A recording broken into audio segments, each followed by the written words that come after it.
Қаржы қағидалары кітабынан. Ақша және есеп. Ақша есепті жақсы көреді деген сөз бар. Бұл ақша оны есептей алатын адамдардың қолына қонады және керісінше есептей алмайтын адамдардың қолында тұрмайды деген сөз. Есеп дегенім қарапайым нәрсе. Қайдан қанша кіріп жатыр, қайда қанша шығып жатыр, сол ғана. Қаржылық проблемасы бар адамдардан байқағаным, олар есепке шорқақ. Есептеп отырғысы келмейді.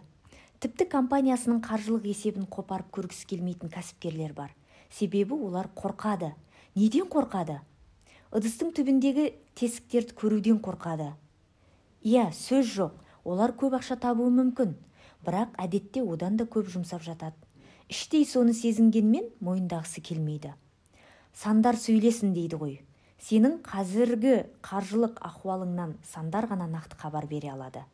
Қанша табатының маңызды емес. Қандай қаржылық әдеттерің бар, сол маңызды дедік. Дұрыс қаржылық әдеттердің бірі кіріс-шығыс есебін жүргізу. Бұны миллиардерлердің өзі кеңес етеді. Бұл есептің маңызы сол. Сен нақты қанша тауып, нақты қанша жұмсап жатқаныңды білесің. Басқаша қалай білесің? Шамамен шығыным осынша, мен өте үнемшіл адаммын деген адамдардың өзі кіріс-шығыс есебін жүргізіп, өзі күтпеген сандарды көріп таңғалып жатады. Олар өзі ойлағаннан әлде қайда көп жұмсап жатқан артық шығындарын байқай бастайды. Кіріс-шығыс есебін жүргізуге дисциплинам жетпейді. Санап есептеп отырудан миым ашып кетеді, дейтіндер бар. Сен ақшаны санауға, есебін жүргізуге қиналсаң, қаржылай тәуелсіз болуға лайықсың ба өзі? Жазушы ойша болсын, бұлай болсын үнемі жазады. Ол жазбаса, оның жазушы екенін қайдан білесің? Дәл қазір сол сияқты бай адам ойша болсын, бұлай болсын үнемі ақша санайды. Ол санай алмаса, санаудан қашса, қалай бай болады? Бай адам ақша санаудан ләззат алады. Қазір 1 миллион теңгені уысыңда ұстап тұрып, санаудан қалай жалықпасаң, кейін 1 миллион долларды санаудан дәл солай жалықпа, шаршадым деме. Ақша есепті жақсы көреді. Ақшаның есебін жүргізе алған адам ғана оны басқара алады. Ал ақшаны басқара алған адам ғана оны жүрегіне кіргізбейді. Табысың артып, шотыңда миллиондар айналып жатқанда ақшаның жай сандар екенін түсінесің. Ақша сен ойлағандай үлкен маңызға ие де емес екен. Ол жай математика. Математика демекші мен жиі айтамын. Қаржылық тәуелсіздікке жеткің келсе, 5-ші сыныптың математикасын білсең, сол жеткілікті деп. Шынымен де солай. Менен қаржылық кеңес сұраған жандардың процент шығаруды білмейтінін көргенде таң қалғам. Сен де қане өзіңді тексеріп көрші, сен қаржылай тәуелсіз жансың. 112 миллион тұратын активің саған жылда 18% пассив табыс әкеліп тұрады. Ол қанша теңге болады сонда? Осы есепті шығара алсаң, жарайсың. Шығара алмасаң, қаржылық тәуелсіздікті ойлаудан бұрын 5-ші сыныптың математикасын қайталап келесің ау.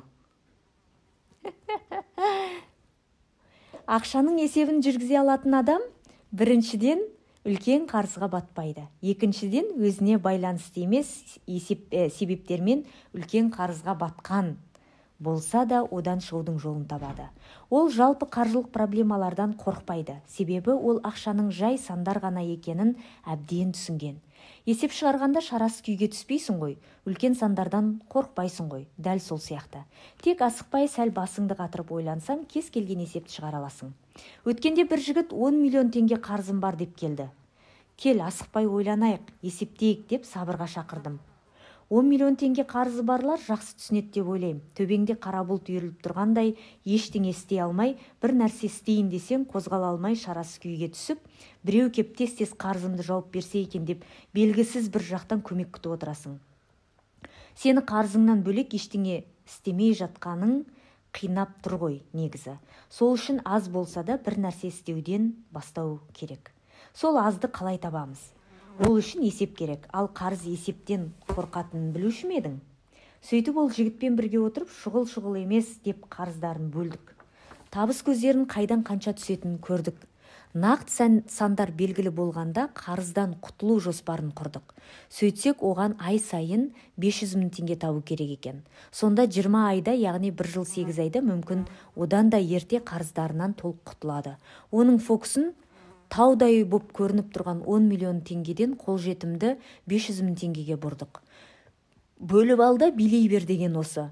Есептің көмегімен үлкен проблеманы кішірейтіп алдық. Оның да көзінде от жанып әрекет етуге ынтасы оянғанын байқадым.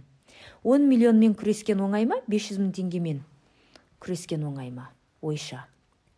Сосын ол жігіттің табысын есептедік. Айлығынан шығындарын алып тастаса, таза 200 мың теңге алады екен. Демек, енді 300 мың теңге ғана табу қалып тұр екен. Сұрастыра келе бұл жігіттің жұмыстан тыс тапсырыспен жиһаз жасайтынын білдім. Бір тапсырыстан 100 мың теңге алуға болады дейді. Яғни ол ай сайын сондай 3 жиһаз жасаса, өзіне қажет сумманы тауып отырады деген сөз. Енді оның фокусы, уайымы тек 3 тапсырыс табуда.